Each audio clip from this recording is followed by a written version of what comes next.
Welcome to start up ideas Telugu friends. Present నేను వచ్చేసి నెల్లూరు కృషి విజ్ఞాన కేంద్రంలో ఉన్నాను. మనతో పాటు సైంటిస్ట్ సుజాత గారు ఉన్నారు. ఒక బెస్ట్ ఆపర్చునిటీ మీకోసం తీసుకొని వచ్చాను.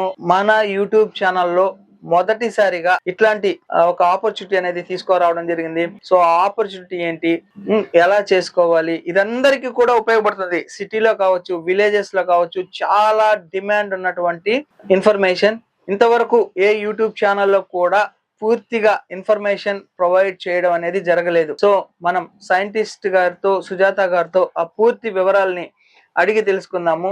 ముఖ్యంగా ఇవాళ చెప్పబోయేటటువంటి ఇన్ఫర్మేషన్ దేని గురించి అంటే గనక టెర్రస్ గార్డెనింగ్. సో మామూలుగా చాలా అపార్ట్మెంట్స్ కావచ్చు, ఇండివిడ్యువల్ హౌసెస్ కావచ్చు, ఇలా ఉంటాయి. మన ఓన్ గా మనమే టెర్రస్ గార్డెనింగ్ చేసి వాటిని మనమే యూజ్ చేసుకుంటే ఎంత సాటిస్ఫాక్షన్ గా ఉంటుందో ఒక్కసారి మీరు ఆలోచించండి.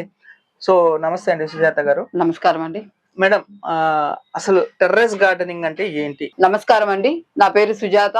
నేను కృషి విజ్ఞాన కేంద్రంలో గృహ విజ్ఞాన విభాగంలో శాస్త్రవేత్తగా పనిచేయుచున్నాను. ముఖ్యంగా ఏంటంటే ఇప్పుడు ప్రతి ఒక్కరు కూడా ఆహార భద్రత అనే దాని మీద ఎక్కువగా ఫోకస్ చేస్తూ ఉన్నారు.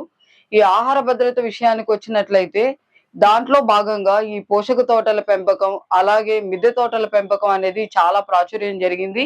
మన నెల్లూరు జిల్లాలో కూడా మిద్దె తోటల పెంపకం అనేది చాలా బాగా ప్రాచుర్యం చేస్తూ ఉన్నారు. మిద్దె తోటలు అంటే ఏంటి అంటే, ఇప్పుడు మన ప్రస్తుతం ఈ నగర వాతావరణాన్ని తీసుకున్నట్లయితే ఈ కాంక్రీట్ వ్యవస్థ అనేది చాలా బాగా పెరిగిపోయింది. ఎక్కువగా మనకు ఈ తోటలు కానీ ఏదైనా సరే మొక్కలు పెంచుకునేటువంటి స్థలం అనేది చాలా తక్కువైపోతూ ఉంది. దాంట్లో భాగంగానే ప్రతి ఒక్కరికి కూడా అంటే తక్కువ స్థలంలో మనం పెరటి తోటలను ఏ విధంగా పెంచుకోవచ్చు అంటే, ఇంటి ముందే కాకుండా ఇంటి వెనక పెరటి తోటల్లాగానే కాకుండా మిద్దెల మీద కూడా లేదా బాల్కనీస్ లో కూడా మనకు అవైలబుల్ గా ఉన్నటువంటి స్థలంలో ఎంత ఎక్కువగా వినియోగించుకొని మనం ఈ మొక్కలు పెంచుకోవచ్చు అనేసి ఈ మిద్దె తోటల పెంపకం మీద మేము కూడా చాలా అవగాహన కార్యక్రమాలు అనేటివి నిర్వహిస్తూ ఉన్నాం కృషి విజ్ఞాన కేంద్రం తరపున.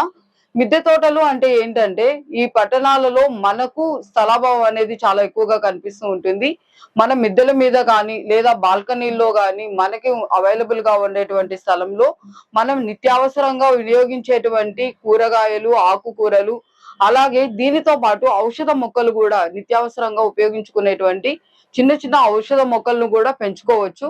ఈ విధంగా పెంచుకొని మనకు కావలసినటువంటి పోషక విలువలను ఏ విధమైనటువంటి కెమికల్స్ ఫ్రీ అంటే రసాయనాలు వాడకుండా సహజంగా పండించుకొని తీసుకునేటువంటి ఆహారాన్ని మనమే వినియోగించుకోవడం ద్వారా మన ఆరోగ్యాన్ని కూడా పరిరక్షించుకోవచ్చు.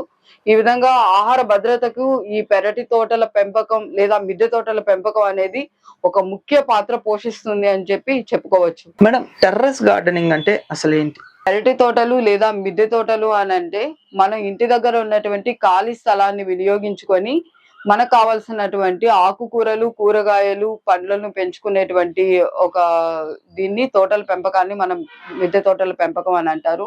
ప్రస్తుత పరిస్థితుల్లో ఏంటంటే, ఈ నగర వాసానికి అనుగుణంగా ఈ కాంక్రీట్ వ్యవస్థ అనేది బాగా ఎక్కువైపోయింది. సుజాత గారు, ఇప్పుడు మామూలుగా టెర్రస్ గార్డెనింగ్ లో మనం పండించగలిగినటువంటి కూరగాయలు అయితే ఏంటి, పండ్లు అయితే ఏంటి, ఆకుకూరలు అయితే ఏంటి, వాటిలో ముఖ్యంగా ఉండేటటువంటి ఒక 10 ఐటమ్స్, ఫ్లవర్స్ కూడా ఏమన్నా చేయొచ్చా? ఒకసారి చెప్తారా? ద్వారానే కాకుండా ఈ కాప్స్ ఇవి ఉండేటువంటి పోషక విలువలు ఉండేటువంటి వీటన్నిటిని కూడా మనం తీసుకోవాలి సార్. సో వీటన్నిటి మీద ఎందుకు వస్తుంది వై అనిమియా కాజింగ్ ఏంటి, దానికి రెక్టిఫై